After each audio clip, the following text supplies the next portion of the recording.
2022 end of regular season awards. We're giving out some game balls here. The gamies, the lockies. I don't know what we're going to talk. We're going to call them here, but we're talking about the best players giving out game balls, drafting with our game ball gifts and awards to the San Francisco 49ers in 2022. Coming up right now.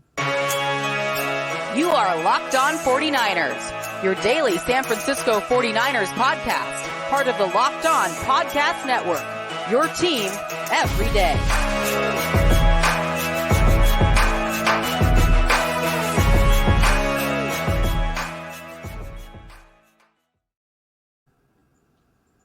Welcome to Locked On 49ers. Brian Peacock and Eric Crocker with you as always, and our very special guest on this Wednesday episode, Winky Wednesday, Nicholas Winkler, joining us once again. Thanks everybody for making us your first listen here on the Locked On Podcast Network, your team every day. Today's episode brought to you by PrizePicks. PrizePicks is daily fantasy made easy. Pick 2 to 5 players. If they score more or less than their PrizePicks projection, you can win up to 10 times your money on that entry. First-time users can receive a 100% instant deposit match up to $100 with promo code Locked On. That's PrizePicks.com, promo code Locked On.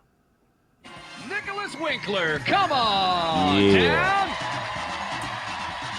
Action News 8 Sports with Nick Winkler. Winkler over here on his phone. His power's out. I hope your phone doesn't die on you with no power there in Monterey. I'm a little further up north. Crazy hailstorm, some of the loudest thunderclaps I've ever heard today. And then I don't know if you can tell by this beautiful glow if you're watching this on YouTube, but the sun just popped out over here. So actually the weather all of a sudden turned great, even though it was crazy thunderstorms earlier. Croc is not home either. Croc is, where are you, Croc? You're in Orlando, Florida, I believe, for today's episode. I'm in Orlando, Florida. I train an athlete, Jeremy Lucien.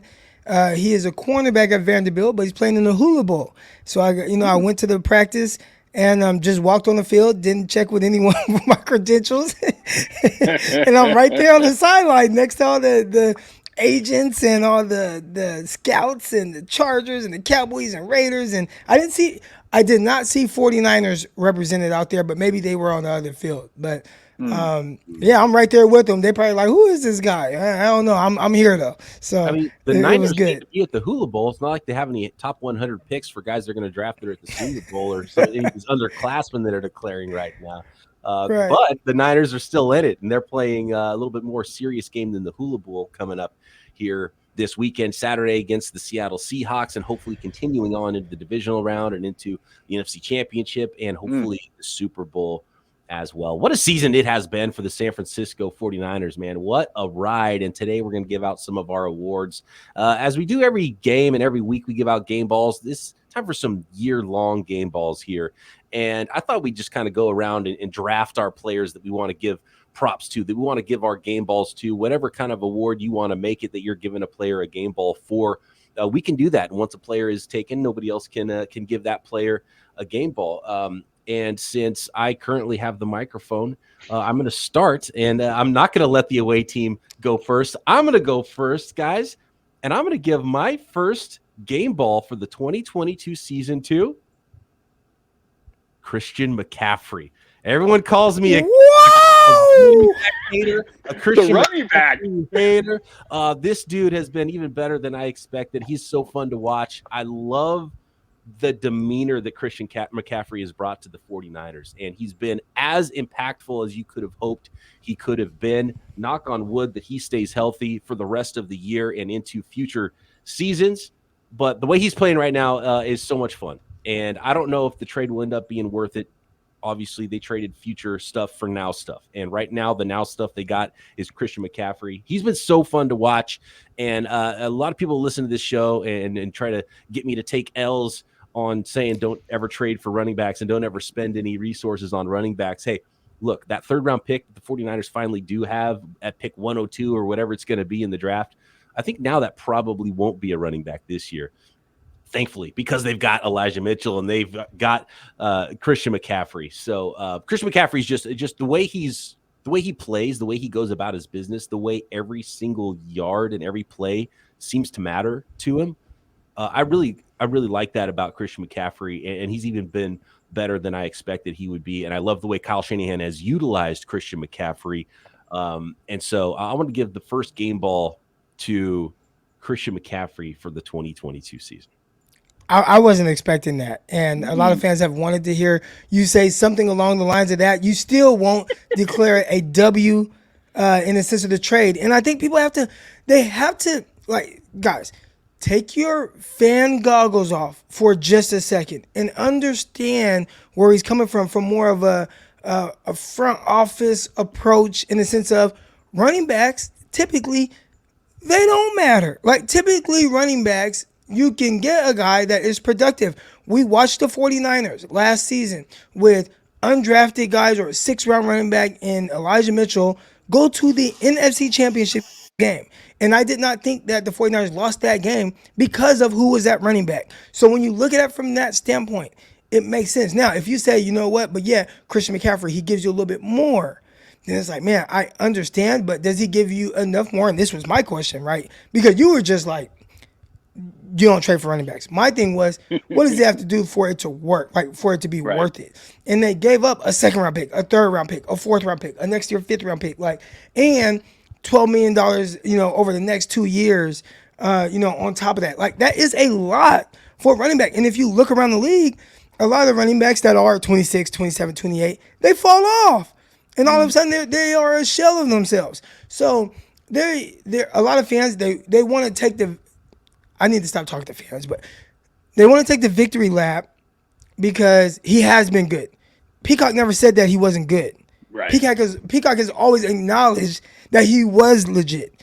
It was always about how much does it move the needle in a sense from one guy to the next. And you won't know that unless you go to the Super Bowl. Because, again, last year they were in the NFC Championship game with Elijah Mitchell, with whoever the hell else they had at running back. And you didn't need a Christian McCaffrey to get there. So we'll see how it plays out. I agree with Peacock in the sense of it won't be a win unless you win the Super Bowl. Aside from that, we've seen the 49ers get here with you had Raheem Mostert run for 1,000 yards in the NFC Championship game. You didn't need Christian McCaffrey to do that. But I agree in the sense of with the fans on the impact that we've seen, and I think how they've utilized him, it has been extremely fun to watch. I've loved it, and I think he's been very impressive. And I think when you see how he plays, it was a good trade in the sense of whatever they wanted him to be, I think he's been that. And from that standpoint, that's a positive trade. Because would you rather have that trade or a guy like, you go and pay Ezekiel Elliott, and then now Ezekiel Elliott looks like a shell of whatever Ezekiel Elliott was over the first few years of his career, which was a top 3 running back in the NFL. And that's the gamble when going out and getting these running backs that start to get a little bit older, which for running backs is 27, 26 and up. Yeah, so, I mean, I don't think the 49ers go on a 10-game heater, right, if they don't have Christian McCaffrey. I mean, you lose Deebo Samuel in there, and all of a sudden it's like, just give the ball to McCaffrey. I don't care where. Get it to him in the flat. Get it to him on the outside. Give it to him inside. Run the jet sweeps with him. Like, Christian McCaffrey's been amazing. That's a great pick. But I think the number one game ball in this entire season for the 49ers is going to go to the future defensive player of the year. We're talking about Nick Bosa. I mean, 18.5 sacks. Countless pressures, countless double teams where he's opened up other guys. Like, he has been a beast all season long. I think the guy should get some MVP votes just for what he's done for this football team, for everybody else, for everybody around him. He makes them better. And he's a leader, and he's fantastic. And the guy's just amazing. And hopefully we see, some more sacks this weekend against Geno Smith. Can't believe it. No, I love it. Nick Bosa's been awesome. He's been the MVP of the 49ers, even above Christian McCaffrey and even above, any name your quarterback that's played for the 49ers this year, season long, game in, game out, more than Trent Williams, more than Debo, more than George Kittle, more than Fred Warner even. He's been more important than everybody all season long for the 49ers. 18.5 sacks, leads the league. And, yeah, he's going to be Defensive Player of the Year. He's been awesome, and he's going to make a whole bunch of money for it this upcoming season. I'm disappointed in both of y'all. Because we didn't got defensive backs, or the first game ball, and I thought Peacock was gonna say it, and I'm like, okay, he didn't say it, but I know Winky's gonna say it. How do you not give it to Kyle Shanahan? This is a team for 2 years in a row now. Last year, 3-5. You go to the NFC Championship game. This year, you're 3-4. and calling for his job. And this was like last year, I was on that train where it's like, things are getting a little weird. They're not going to fire him because of the contract extension he just signed, but something has to change. He has to delegate things to other guys, whatever it is. Something has to change, though. When the 49ers are 3-4 this year, I was like, they're fine. They got Kyle Shanahan. They're fine. He's going to figure it out. He's going to work it out. That's what he does. And this is a team that was when you have other coaches and they're coaching a team like that that's 3-4 and you're dealing with these injuries and you lost one quarterback, then you got to go to another guy who you kind of ostracized and kept him out there and wasn't playing him, and then in preseason, and all of a sudden he has to be your starting quarterback, and then he gets hurt, and then you bring in a Brock Purdy, Mr. Irrelevant, and the way that he has been able to keep this together and keep all his players engaged. I have been on bad teams. I know what it looks like. I know what happens. They don't that preparation starts to kind of tail off a little bit. Each week, each loss starts to, and you start to go and do things that you probably wouldn't do if you were on a winning team. And he does an amazing job of keeping everyone together. Everyone stays on par with what the goal is. You don't hear anything bad. You don't hear any. I just watched. It was a video from Alan Lazard, the receiver from the Green Bay Packers, and they asked him about Aaron Rodgers, and they were like, does Aaron Rodgers come back next year? And he's like, and he starts cussing. He's like, I don't give a damn what he does. He's like, I can't worry about him. And you don't hear those things come out of the 49ers locker room. Everything is love. Right. Everything is support. Yeah. And I think that starts at the top, whether it's, and I can lump John Lynch into this as well because of the players that he's gotten. But those guys right there are solely responsible for the success that the 49ers have had and what it looks like, and the confidence that I have in this team to know that regardless of what's going on, they are going to be really good, and they're going to be competitive. And even when they were bad, they were competitive. And now when they're good, they're just – I'm disappointed about that should have been 100% the first game ball given to Kyle Shanahan. Be careful, Croc. Don't be stealing multiple game balls at a time either. You gave one to Kyle. I'm sorry. Okay. I picked Kyle. I picked Kyle. My bad. You guys, That's a good pick. That's a good pick. We got more picks to come here. Game balls for the 2022 season on today's edition of Locked On 49ers. But first, I got to let the folks out there know about our newest sponsor because, it's a new year. That means it's almost tax season. So go to TurboTax and how about this? Don't do your taxes. Let somebody else do it for you. Meet with an expert who will do those taxes for you at TurboTax. TurboTax experts can relieve you from the stress of taxes and file for you so you can do not taxes. Show your eyes things that are not taxes. Grab a saddle and ride not taxes into the sunset. Hope not taxes sleeps through the night. You get the idea. Do not do your taxes. Let an expert do them for you. With TurboTax, an expert will do your taxes from start to finish, ensuring your taxes are done right, guaranteed, so you can relax. Feels good to be done with your taxes, doesn't it? Come to TurboTax and don't do your taxes. Visit TurboTax.com to learn more.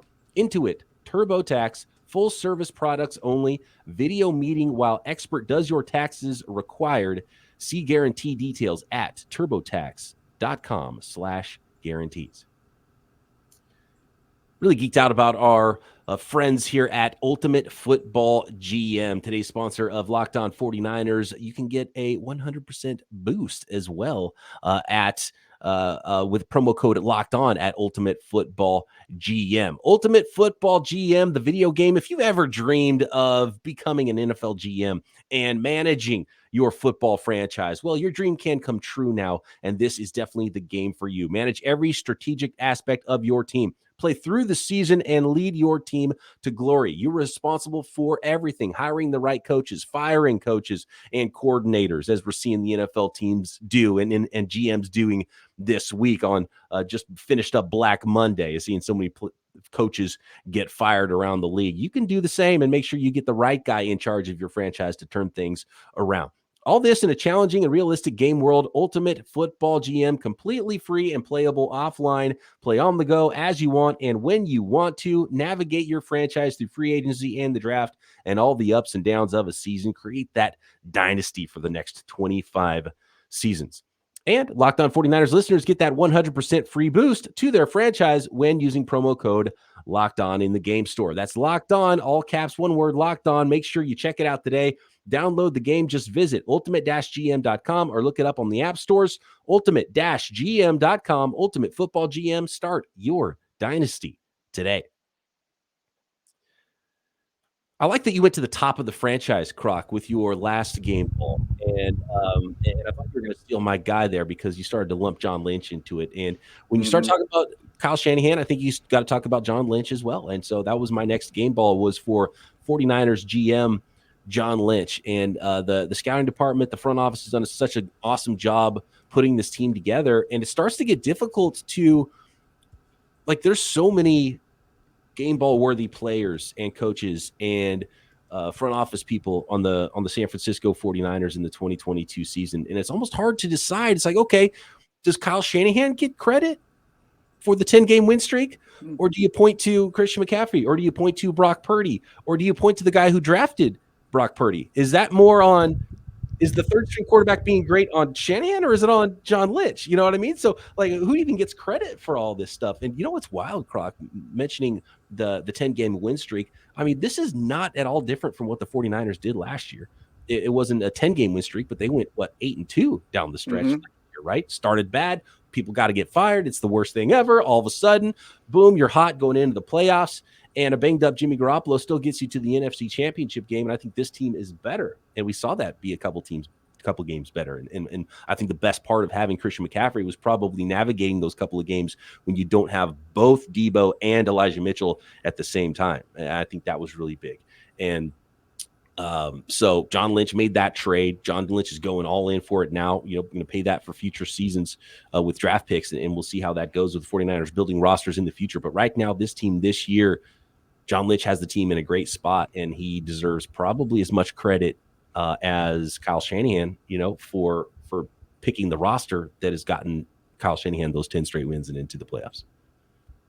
Yeah, you're not wrong about that. I mean, John Lynch has been fantastic. He was right here on my list, right near the top, because he went out and got it, right? Oh, we need something. Go get it. Let's go. Let's make this run. And, you know, he probably at the same time, you guys talked about it a lot last year. Somebody's got to get fired.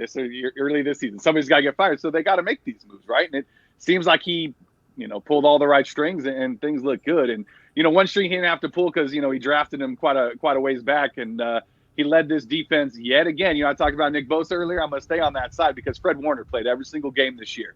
He's out there. He's your leader. He's great in pass defense. He's great rushing the quarterback. He's great tackling anybody who makes it through the line.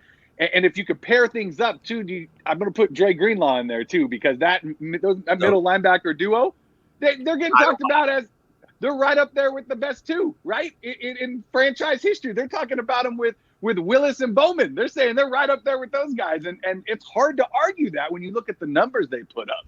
It's been fantastic. If you're just going to make me pick one, obviously I'm going to pick Fred Warner because he's been out there all season. He's been healthy. He's been the leader of that defense, and it's been a great year for Fred. You know, piggybacking off that real quick, Wink, and talking about guys like Fred Warner and Brock Purdy and how this team has navigated through, like, right now, we haven't seen it yet. I have no idea what Trey Lance is going to be, but the 49ers lit 3 first-round picks on fire, right, so far. Like, they have not gotten a payback from any of those. One of them they wouldn't have been able to use yet because it's in the upcoming draft that they gave away for the right to draft Trey Lance. They haven't really gotten anything out of Trey Lance yet. They traded a lot of picks for Christian McCaffrey, obviously. You know, they've spent a lot of money on a lot of players. But even with all of those picks spent, and some of them have not been able to be utilized yet, right? They still have such an amazing roster top to bottom. And so much of it is because they found guys like Fred Warner after, you know, the first couple of rounds. And that has been really, really the soul, the heart and soul of the 49ers team has been the players that weren't drafted high that made good. And so, you know, Fred Warner is definitely one of those. So it kind of goes back to the John Lynch thing and Fred Warner. And it's been really cool to see all those types of players that the 49ers have brought in really make up the important part of the roster, even though there's some, you know, high draft picks like Nick Bosa. They got a game ball here that are pretty darn good and pretty darn important as well. You know, I like that you gave the game ball to John Lynch. I gave one to Kyle Shanahan, but you talk about kind of lighting those first round draft picks on fire, and a lot of people and we don't know, right? About Trey Lance. We'll find out. So far, but they have. Let's say hypothetically speaking, you whiffed. well, we haven't seen the repercussions of it, and I don't think we ever will. Because you're talking about the first year where he didn't play at all. You went to the NFC Championship game.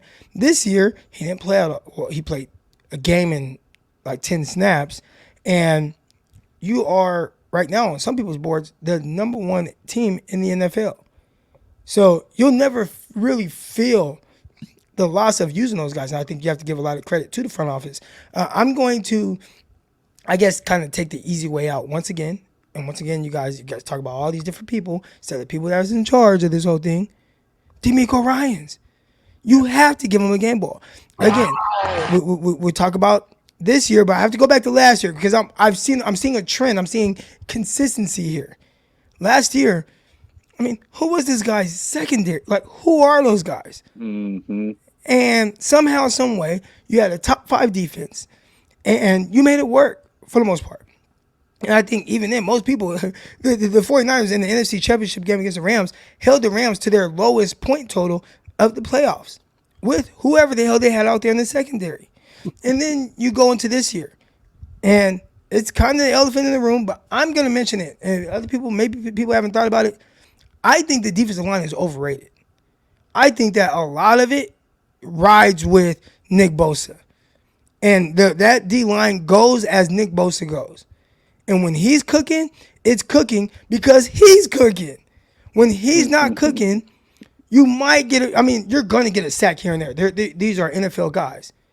But if you look at just from a production standpoint, it's not like the other teams around the league that are getting double. Look at the Dallas Cowboys D-line. They have like a bunch of guys, like 4 guys with 8+ sacks. How many 8+ sack guys do the 49ers have? Maybe 1? Nick Bosa? 1, yeah. So it's somewhat, not somewhat. The defensive line is overrated. It rides with Nick Bosa, but he's so good that it masks a big deficiency along that line. But who continues to put this team in position to where, regardless of what they're missing or where they're lacking at, it's Ryans. He did it last year, and he's doing it again. This was one of the most historically good defenses the 49ers have had. And it's not star-studded. We talked about it during the year, Peacock and I. We talked about how, we compared it to the 2011, 2012, like kind of like that era. And statistically, you can compare it to that era, which is crazy because it's a different era. Right now, it's as wide open of an NFL as it's been. It's as hard as it's ever been to play defense. And even then, you can stack it up to those teams and those defenses. But when you look at player for player, those teams are better. And it's almost like a clean sweep damn near. You might take Travarius Ward over the corners, but that's about, damn near it. So that's, to me, that it starts with DeMeco Ryans and what he has done and what he means to his team and the positions that he's continued to put these guys in somehow to win. And one more thing real quick. I was watching that practice today at the Hula Bowl in Orlando. And, I trained the kid and, his dad's next to me and he's asking like, what are you looking for? And I'm like, man, well, the 49ers, it's more so about they find something that somebody does extremely well and they put that guy in position to do that and do that well. And if you do that, then it can contribute to a team a certain way. And they put that guy in position to win. And DeMeco Ryans does that over and over and over with guys that probably shouldn't be playing as well or shouldn't be contributing as much to a winning team as they are, like a Diamador Lenore. But he figures it out, and they get it done. So I got to go DeMeco Ryans with the game ball. That was a long way of saying that. And that's why he's going to be a head coach at some point, probably in this month of January for some other NFL team. We got more game balls. And actually, Croc, I'm going to go off script and go in a different direction with my next game ball after hearing you speak just now. And it reminded me of a guy who deserves to get a game ball with these 49ers next. I think I know. Let me guess before you say it, but go ahead. No, I will let you. Don't say anything yet. Wait until wait just a minute, and then you can have an opportunity to guess. Daily fantasy made easy at PrizePicks. PrizePicks is not only easy, it is not only fun, but you can win yourself a little bit of scratch as well. Here's how it works. It's super easy. You can make entries in less than 60 seconds. You can make an entry in the time it takes me to read this ad about PrizePicks. You pick 2 to 5 players. If they score more or less than their PrizePicks projection, you can win up to 10 times your money on any entry. No competing against other people. It's just you versus the projections that are available at PrizePicks. Tons of NFL projections, of course, a ton this week upcoming for those wild card games. You've got NBA just about every single day. You've got golf. You've got college hoops, women's hoops, esports, NASCAR, tennis, MMA, boxing, even disc golf, cricket. You name it, you can find projections at PrizePicks. You're not competing against other people. It's just you versus those projections available. If they score more or less and you pick it right, up to 2 to 5 players, you can win 10 times your money. Download the PrizePicks app or go to prizepicks.com to sign up and play daily fantasy sports. First-time users can receive a 100% instant deposit match up to $100 with promo code Locked On. If you deposit $100, PrizePicks will give you $100. If you deposit $50, PrizePicks will give you $50. Don't forget, enter promo code Locked On at sign up for an instant deposit match up to $100. Okay, Croc. You guess what my next game ball is going to be for the 49ers in 2022. Croc? Oh, you're muted there. Sorry, Brian Greasy. That's a good one. I don't buy it. Nope. Oh. I'm going assistant coach, but I'm going to the other side. I'm going Chris Kusarek. Ooh. He spoke about that defensive line, and he was like, you know what? You are right. Okay. And Nick Bosa's Nick Bosa. He's had his best season this year, by the way, under Chris Kusarek. But the energy he brings and the ability he brings out of the rotation that's next to Nick Bosa is fantastic. And I think you're dead right about that, Croc. So I wanted to bring up Chris Kusarek and give him a game ball this year with how well he's done. And you're talking about T.Y. McGill stepping up. You know, the 49ers were without their first-round defensive tackles for a lot of the year in Javon Kinlaw and Eric Armstead. Javon Kinlaw pretty much the whole year. And they were getting production from Kevin Givens and Abu Kam and just Omenahu after trading for him in the 5th rounder. He's been awesome, lining up in all kinds of different spots. So the production that Chris Kusarek gets out of that defensive line, and I think those two guys go hand in hand, and they've been so good together. And it's really nice to know that Chris Kusarek is probably going to stick around with the 49ers, even when D'Amico Ryans gets his head coaching job, just like Robert Saleh before him. Next defensive coordinator? Because a lot of people are throwing out all these different names. Yeah. I don't think Kusarek wants it. That's kind of what's awesome about Kusarek in a way is like, look, make me the highest paid defensive line coach in the league. I don't want to call plays. I'm just going to coach up these dudes on the D line. You know, he's not going to go. He's not going to go one and done like Tom Sula somewhere. He's going to stick where he should be on the defensive line, and he realizes that in himself. That's the vibe I've gotten from reports about Chris Kusarek, is that I think he's going to stick as just the best defensive line coach in the league. I like it. I like it a lot. Jordan Willis, too. Let's not forget about that name. He's been huge. Dude, you know. Yeah, the list goes on. The rotation has been fantastic. Everyone steps up, and you never know which guy's going to be any given game. It's Bosa and the gang, basically, on the defensive line. Yeah, you guys aren't going to let me do a game ball for a group of guys because I would just throw it right at the offensive line right now because obviously Trent Williams and before the season started. And they've been fantastic, especially that left side. So if I got to go just one guy, I got to give it to Brock Purdy. Like what the guy's done here in the second half of the season, Mr. Irrelevant. He was prepared. He beat out Sudfeld in the preseason. Like he came in, he's got that swag. He's got that confidence that you want in your quarterback. And these guys believe it. I mean, maybe they're doing a little bit of hype to keep him, motivated and to keep him believing it as well. But whatever it is, it's working. And Brock Purdy's led this team now to an NFC, West champion or title. And now hopefully, he can go lead to some playoff wins. So Brock Purdy getting a game ball from me. I'm actually surprised it's taken this long to get to a quarterback. And what's crazy, guys, is he still might. I mean, you could argue all these players, and Nick Bosa is the defensive player of the year for the NFL, and he's the MVP of the team this year, and the impact Christian McCaffrey's made, Debo, Kittle, all these guys. I think Brock Purdy's right now the most important player on the 49ers. Like, if you could save one person from not getting hurt this week in practice and playing in the game this weekend, Brock Purdy's the most important guy. Right. Like, I'll take Brock Purdy and Elijah Mitchell all day long over Christian McCaffrey and Josh Johnson starting that game. You know what I mean? Hard to argue that. Brock Purdy's that important. Last pick in the stinking draft, rookie 7th-round quarterback is that important. Other teams are going to get ousted because they don't have their quarterback in Miami, or maybe Baltimore not having their quarterback, and they've got to have guys like not Strevler. Who's the Miami guy? Skylar Thompson might be playing quarterback in a playoff game, which means they have no chance. For the 49ers, you're jumping for joy that Brock Purdy is your quarterback. It's insane. Do you think that Brock Purdy would change the way people evaluate quarterbacks? Because a big part of it is, and you talked about it, from being the Mr. Irrelevant. He's the first Mr. Irrelevant to complete a forward pass. Now, maybe he's the first quarterback. I don't know. That's been Mr. Irrelevant. But overall, you see the success that he's having. And, regardless, there are limitations in his skill set. But he's understanding how to overcome those. And I watched a guy last night, Monday night, by the name of Stetson Bennett. And you watch Stetson Bennett and how he plays and how he moves and the things he does and how he makes plays and the throws that he makes, and he's making the right decisions. And how do you not say, hey, I wonder if this can be our version of Brock Purdy, right? A guy that just does everything right and has enough mobility to make some plays off script. And, the underdog.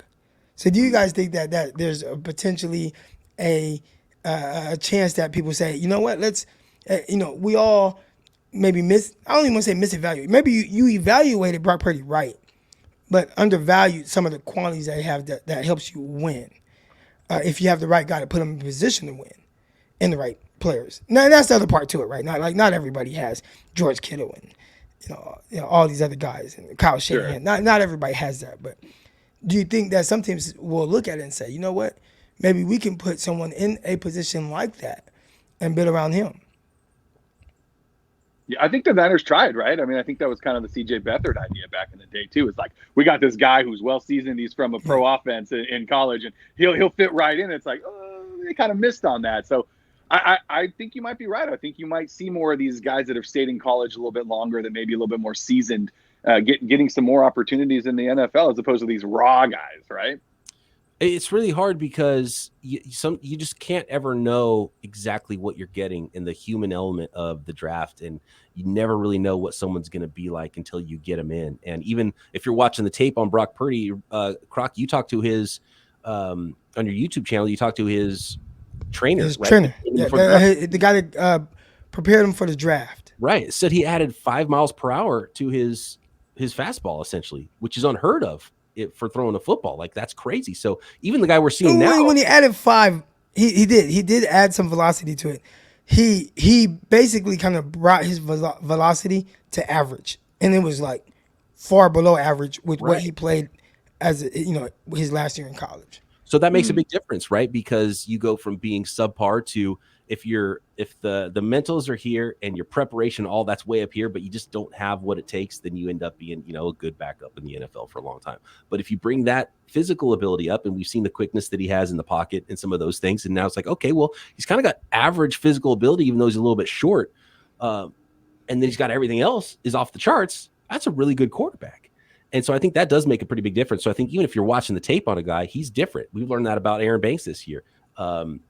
You can't put a limit on what a guy can become and continue to get better. So that makes you excited about how much better even he could get from now, or maybe he's now capped out, but what he's already been has been pretty darn good. And I think it's just, there's just some luck to it, and you never know exactly who you're going to get in the draft, any player, any position, all the way down.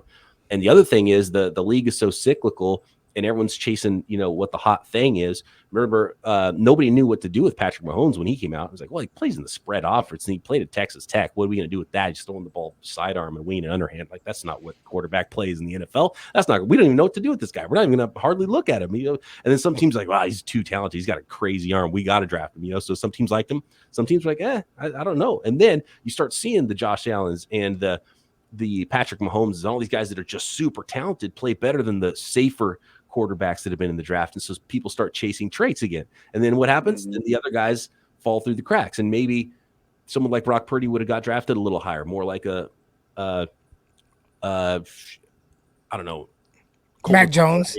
Yeah. Maybe not Mac Jones. Like, maybe if he played for Alabama, he probably would have won a lot more games, That's my thing with Mac Jones. Like, Mac Jones should have been a day 2 pick. based on like what Don't he even was. get me started on Mac Jones. We don't have time today to talk about that. I'm so mad about that. I was like, dude is a second round pick. He maybe a high second round pick. He is Andy Dalton.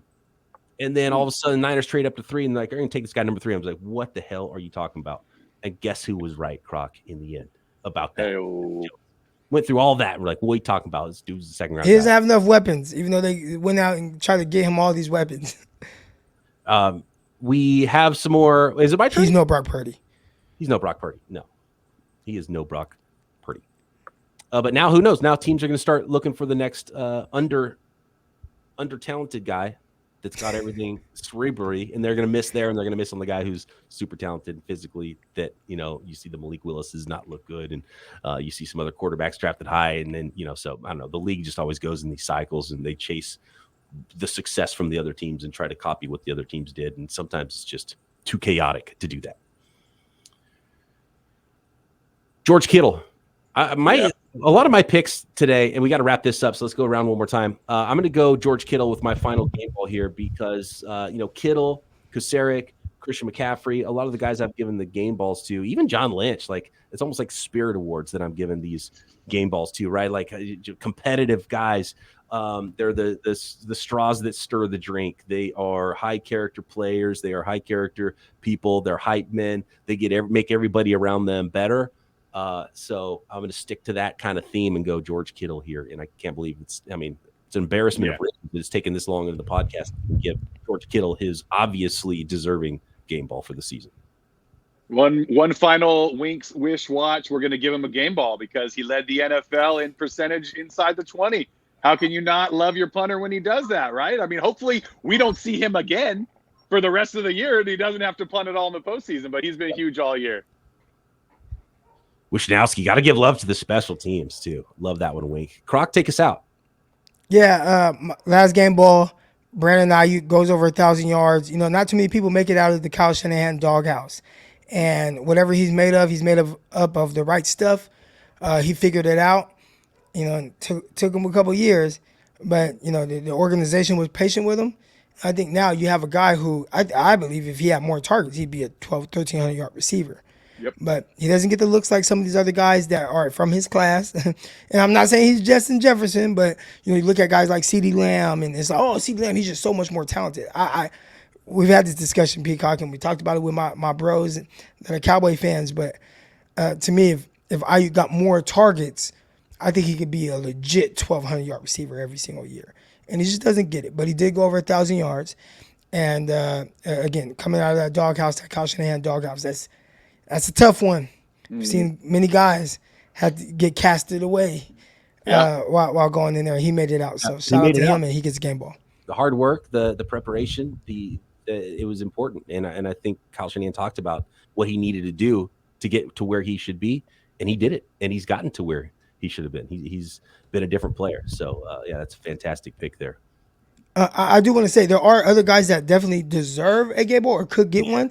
I would have loved to give Dre Greenlaw one, but he's just hurt too much for me. He's missed too much time. When he's on the field, amazing, played great, Pro Bowl snub, all that. But can you stay healthy? Got a bad back right now. Hopefully, I'm pretty sure we'll see him in the wild card round. We'll see, but he could get one. Mike McGlinchey, underrated one. Has been very good for the most part down the stretch. A lot of people like to get on him. He's a guy. He's not getting one, but I think if you were to say McGlinchey gets one based on his reputation and how he actually has played, I think he's kind of done well. But they're obviously super talented roster. Charvarius, Mooney Ward, like newcomer of the year. Yeah. Yep. He's been awesome. Yep. Such a great addition there. I mean, we haven't even mentioned Deebo Samuel. Like he's like going to get the future game ball. I feel like there's a big playoff game in Deebo's future coming up. And because like that's one of the things that happened when Christian McCaffrey showed up. There was an injury to Deebo as well, but he hasn't gotten the ball as much. And so I want to see him. I want to see playoff Deebo from last year again this year, and I think we might see that. So future game ball award to Deebo Samuel. Wink, anything else? Croc took extra ones. I mentioned Trent Williams. How can you not love the best left tackle in the NFL, protecting your blind side? Fantastic. All right. Thanks, everybody, for making Locked On 49ers your first listen. Make sure you check out the Peacock and Williamson Show daily, talking about the entire league. Croc doing Locked On NFL Draft, and we'll be back tomorrow, crossover style, getting ready for Seattle in the wild card playoffs right here, Locked On 49ers. See ya.